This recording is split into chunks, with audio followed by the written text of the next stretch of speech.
Hello everyone, it's Jade from Boho Bookworm and welcome back to my channel. I've added some pretty amazing books to my Goodreads TBR lately and I wanted to let you know what they are. One is a book that Emma from Drinking by My Shelf had recommended called Wildcard by Cownie and Fiona Lenvelt. I know some people are a little bit skeptic or a bit nervous of delving into the world of like tarot and that kind of creepy stuff, but you know, it's a month of Halloween and I have always kind of been fascinated by tarot and even like horoscopes and things like that. So this is a book that just really appealed to me. Tarot is an amazing thing. It can do things like give you lessons in life. Every time you draw a card, it opens up so many possibilities for you. There's different things that they can reveal and you can just start to understand situations a little bit more with them. Everyone that has picked up this book that I know has absolutely loved it, so I'm really intrigued to get it. It's on my Amazon wishlist, as is a pack of tarot cards because I don't own any.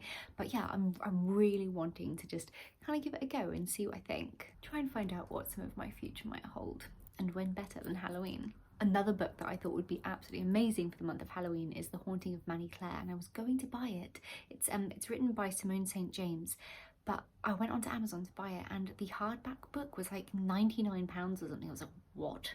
I mean, it's not even like it's a classic or something that incredible, right? It was published in 2012. Why is it so expensive? This book is set in 1920s England. It's about this girl called Sarah Piper and she's got a pretty like shit life, to be honest, and then one day her temporary job agency sends her to go to this haunted place to become a ghost hunter or assist a ghost hunter. So she arrives and together with this obsessed ghost hunter they start to investigate Maddy Clare, this 19-year-old maid that committed suicide in a barn.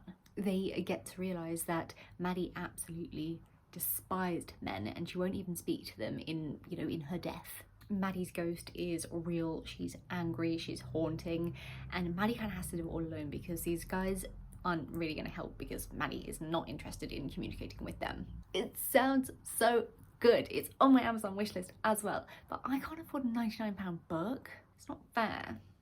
Plus, I guess I'm a little bit skeptic because a lot of kind of paranormal, haunted kind of books, I love them in like a podcast form when I can just kind of listen to them while I'm getting ready or out on a run and I can creep myself out. But books I really like to be more something that is really believable. So I am worried that with a book like that, I'd spend that amount of money on it and then not like it. But I have always wanted to read a book that proper frightens me. I mean, I started writing a horror myself about this Ouija board that these two girls play with and then they release this demon. And it was really fun, but I find there's such like a fine line between like what is scary and what is just ridiculous and too much.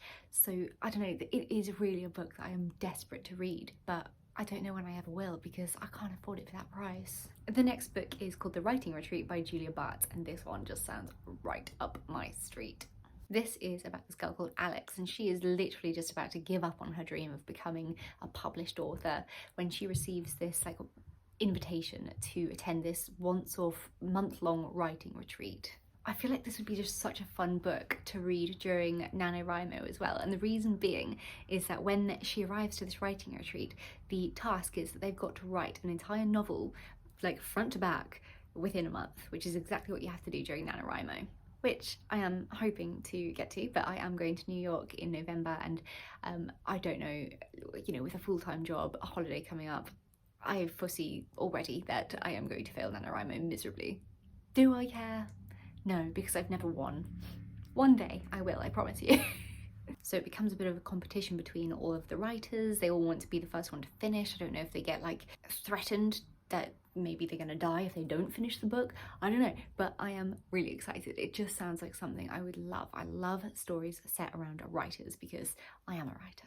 The next book is from the author of The Midnight Library, Matt Haig, and that is The Humans.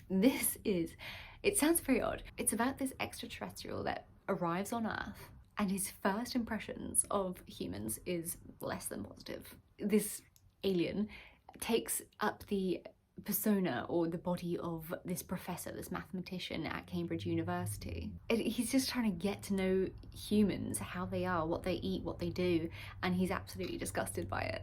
It just sounds really different and really fun, and I loved The Midnight Library, so I have no doubt that this is going to be quite full of some kind of amazing lessons or concepts in life that would just make it really hard-hitting and maybe even beautiful. Then we have The Surrogate Mother by Frida McFadden.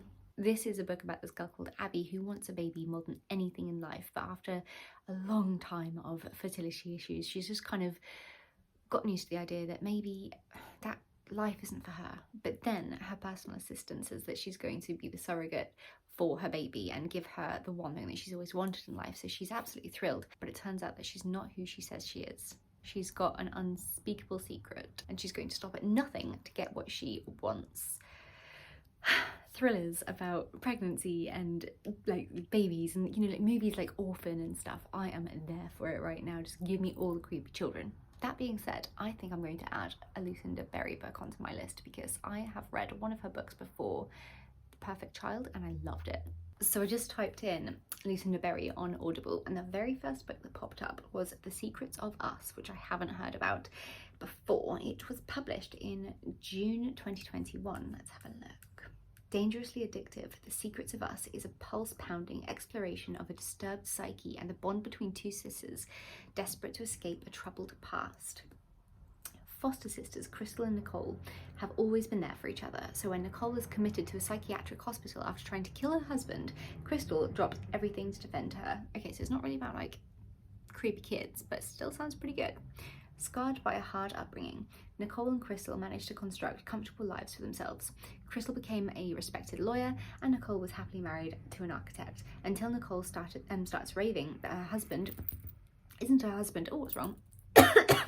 Until Nicole starts raving that her husband isn't her husband, believing that he's an imposter. Driven by fierce loyalty, oh my word. And driven by fierce loyalty, Crystal starts asking questions, but she's not sure she can hear the answers. Her investigation leads to the sisters' dark shared past, to a horrible tragedy and a well-guarded lie that cemented their sisterly bond. But that lie can't kill the truth, the battered, gasping, clawing truth that's coming from them both. Now Crystal and Nicole must both fight for their lives they've built before they're consumed by the one they've left behind. That sounds pretty good. And you know what? I feel like a lot of Lucinda Berry books are actually about sisters. Like, what's the other one I recently discovered? Phantom Limb or something. That was about twin sisters, identical twin sisters, Elizabeth and Emily. They were like terrorized by their alcoholic mother. I think that was like a 2016 book and also one that I'd like to read. Let me know if you've read any Lucinda Berry books and which ones you think I should give a go. Anyway, I hope you'll have a lovely day and I will talk to you soon. Bye.